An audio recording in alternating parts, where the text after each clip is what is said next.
So in this question, they want to see how you handled like something that's really, really hard, really difficult, because they can then project like, boy, if this person can handle this, well, then they can handle the stuff we have at our organization. Is the whole idea behind that.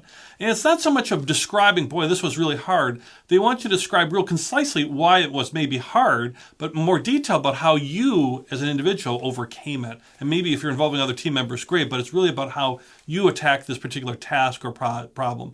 So this is where you want to come in beforehand with an idea of some of these different stories or different things that you want to bring up, like of a real difficult project that you overcame, so you can have that ready for a lot of different questions in addition to this one. So an example of how that might look would be something like this. Well, one of my most difficult projects I had to work on was I was working with our biggest customer, a major account of ours, and the software that we're using with our particular learning management system was not integrating with ours. Theirs was not integrating with ours.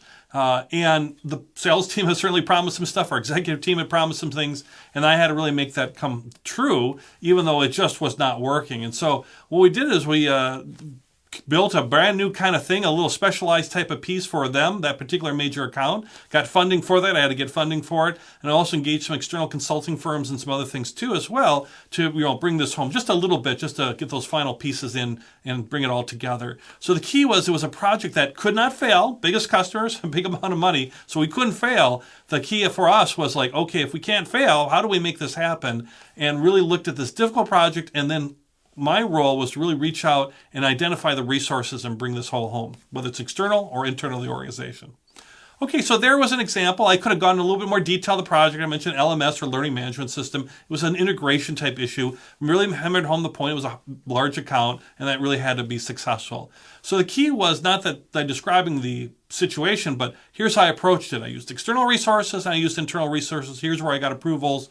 That's the way they approach it. But your situation is going to be different. So think of that hard project and then think about what you did. And then part of that, lastly, also, in any of these questions, but this one in particular, think about, not holding back, really, share with them, this is why I'm great, because I did this and really succeeded in this very, very hard project. They want great people. So you be great with them.